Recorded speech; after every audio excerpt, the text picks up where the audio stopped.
जय हिंद दोस्तों। आज बैसाखी के खास दिन पर सबसे पहले तो मैं आपको और आपके परिवारजनों को ढेर सारी शुभकामनाएं देता हूं कि आप और हमारा देश आगे बढ़ता रहे। और इसी के दिन मैं एमआरओ डाइजेस्ट फोरम्स के प्लेटफॉर्म से एक नया मोनोलॉग लेकर आपके सामने फिर उपस्थित हुआ हूं। यह मोनोलॉग एक बहुत बड़ी चिंता की वजह से आपके सामने लाया जा रहा है और उम्मीद है आप इस पर गौर करेंगे और इस दिशा में आपसे जो बन पड़ेगा आप करने की कोशिश करेंगे।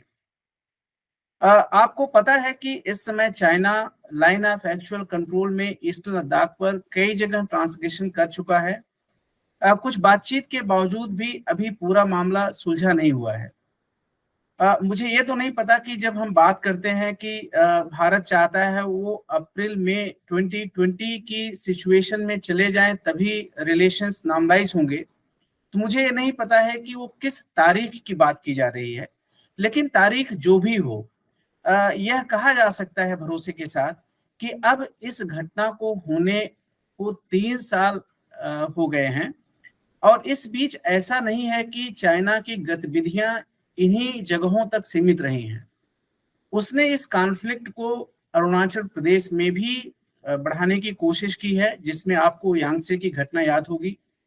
साथ ही साथ अरुणाचल प्रदेश में 11 जगहों का नाम उसने अभी रखा है और साथ ही साथ अभी हमारे जो सेंट्रल मिनिस्टर्स की विजिट हुई है अरुणाचल प्रदेश में, उस पर भी ऑब्जेक्शन रेज किया है।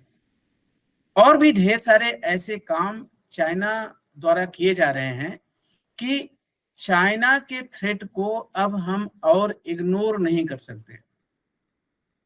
इसका ये मतलब नहीं है कि हम आज हथियार उठाएं और बॉर्डर की तरफ चल पड़े लड़ाई करने के लिए, लेकिन हाँ, यह तो जरूरी है ही कि इस समय को हम बैटल के बीच लल के रूप में इस्तेमाल करें, जिसके ऊपर मैंने प्रिंट में एक डिटेल आर्टिकल भी लिखा हुआ है कि हमें क्या क्या करना चाहिए। लेकिन अगर हम ये समझ सकते हैं कि यह समय लल का है और शांति का नहीं है, तो हमारी सारी प्राथमिकताएं देश को सबल करने के लिए लग जाएंगी और अगर कॉन्फ्लिक्ट हुआ तो हम अपने देश की रक्षा बेहतर तरीके से कर पाएंगे। आपको याद ही है कि जब भी हम टैंक्स की आवाज सुनते हैं, गन्स और रॉकेट्स की फायरिंग सुनते हैं, मिसाइल्स को देखते हैं या एयरक्राफ्ट द्वारा बॉम्बिंग की जाती है, तो हमें भरोसा होता है कि हम दुश्मन को जल्दी से जल्दी बर्बाद कर पाएंगे। लेकिन क्या आपने सोचा कि इसके पीछे कौन सी शक्तियां हैं जो इनको इस रूप में लाने में मेन भूमिका निभाती हैं? आपने ये तो कहावत सुनी होगी कि मैन बिहाइंड द मशीन, यानी कि इक्विपमेंट को जो ऑपरेट करने वाला व्यक्ति है वह उस इक्विपमेंट से ज्यादा महत्व रखता है।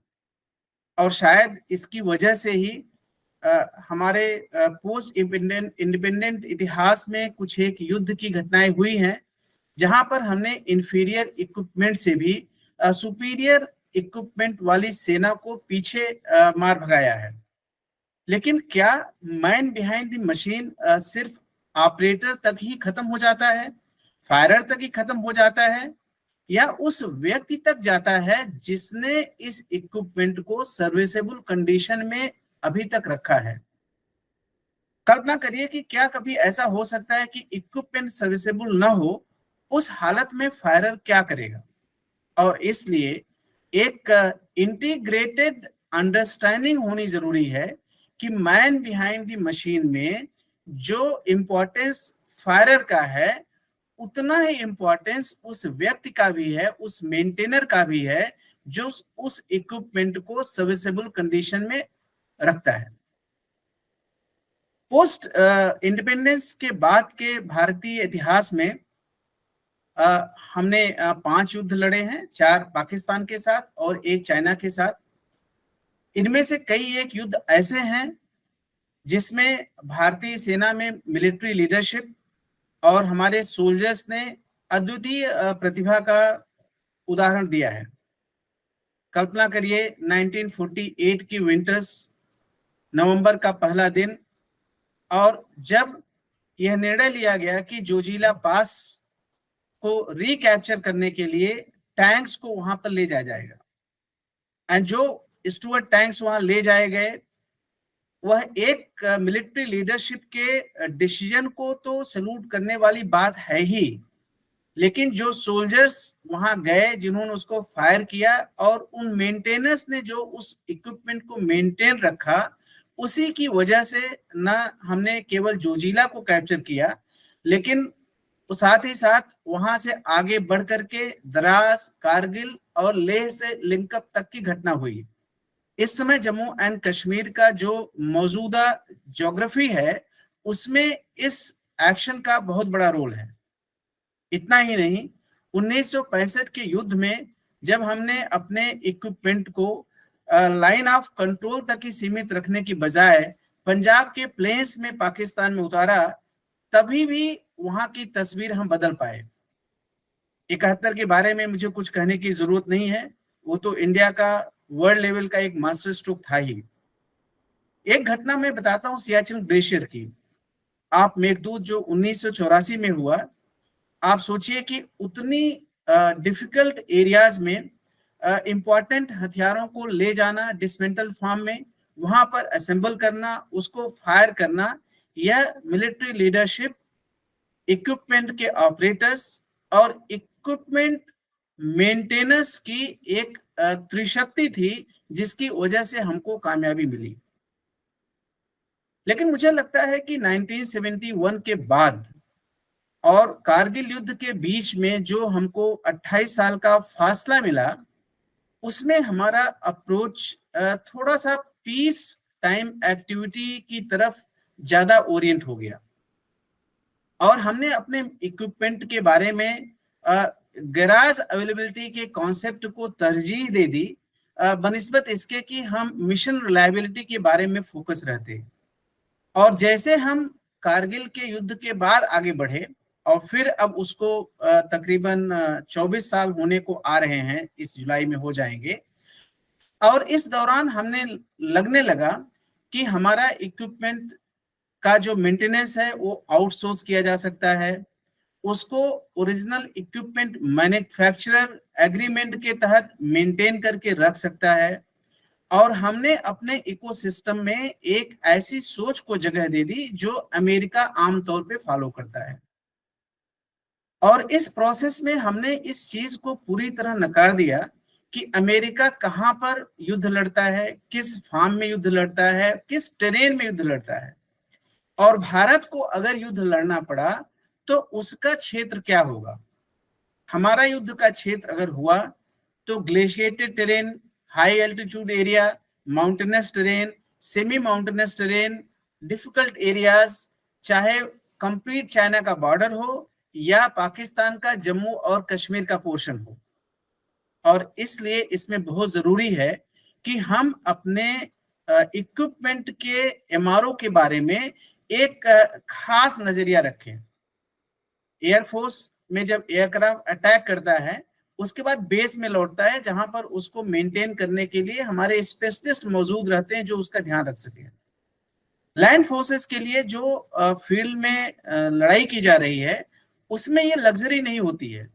हमको अपने सारे इक्विपमेंट, चाहे टैंक्स हो, बीएमपीज हो, गन्स हो, रॉकेट लॉन्चर्स हो, या इन्फेंट्री के बटालियन सपोर्ट वेपन्स हो, सर्विलेंस डिवाइसेस हो, या और भी कोई ताना बाना हो जो लैंड फोर्सेस के लिए जरूरी है, वह सब फील्ड में ही युद्ध के चलते ही ठीक करना होना जरूरी है।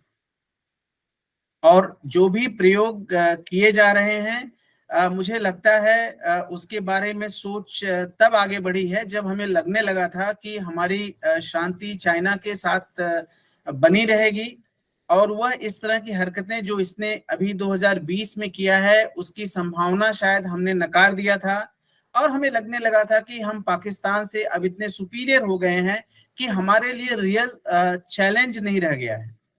और चाइना के साथ भी जो लॉन्ग टर्म चैलेंज है, वो मूलतः उसको हम इंफ्रास्ट्रक्चर डेवलपमेंट करके या इंडिजिनाइजेशन के पाथ पे चल के हैंडल कर सकते हैं।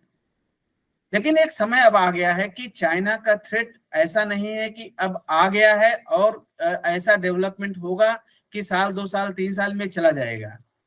चाइना थ्रेट भारत के लिए कई दशकों का चैलेंज है।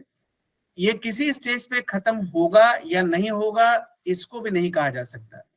और इसलिए हमारे सबके लिए बहुत जरूरी है कि हम हमारे इंफ्रास्ट्रक्चर के साथ साथ जो हमारे पास इक्विपमेंट हैं उसको भी मेंटेन करने के बारे में एक नई सोच लेके आए।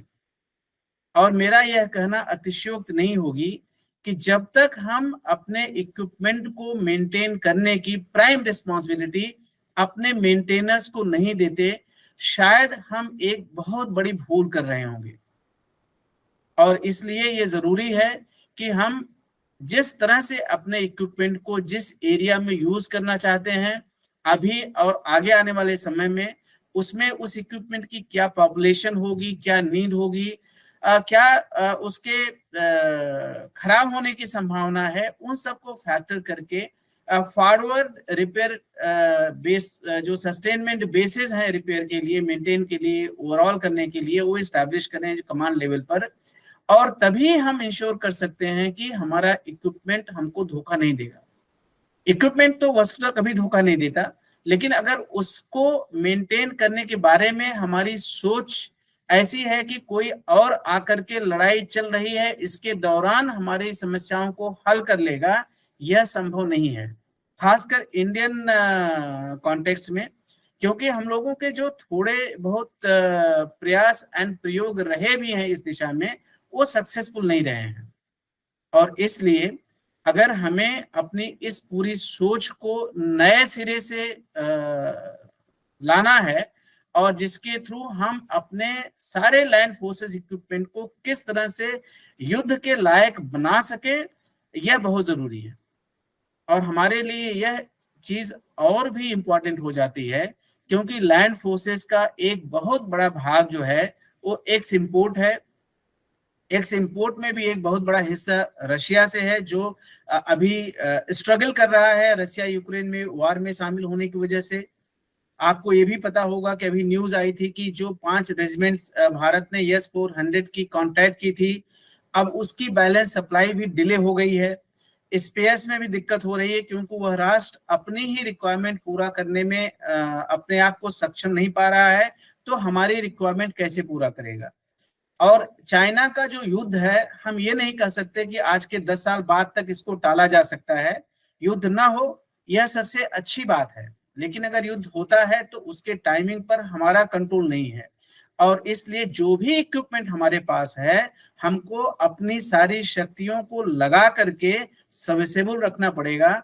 और वह तभी है जब हम अपने मेंटेनेंस को ये जिम्मेवारी दें, क्योंकि एक सोल्जर ही सोल्जर की आंख में देख करके अपनी जान की परवाह बिना किए हमारे इक्विपमेंट को सर्विसेबल हालत में रख सकता है।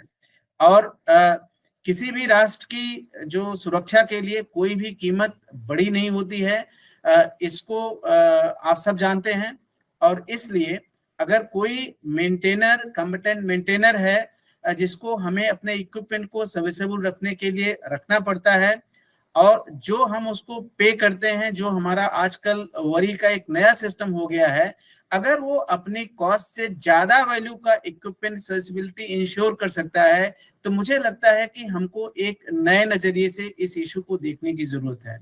उम्मीद है कि आप सब अपने अपने क्षेत्र में भारत के इंडिजिनाइजेशन एफर्ट को आगे बढ़ाएंगे और उनको इक्विपमेंट्स को मेंटेन करने के लिए हर वो कदम उठाएंगे जो जरूरी है।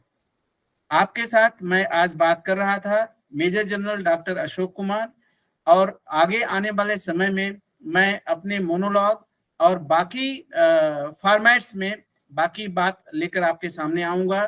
तब तक के लिए धन्यवाद।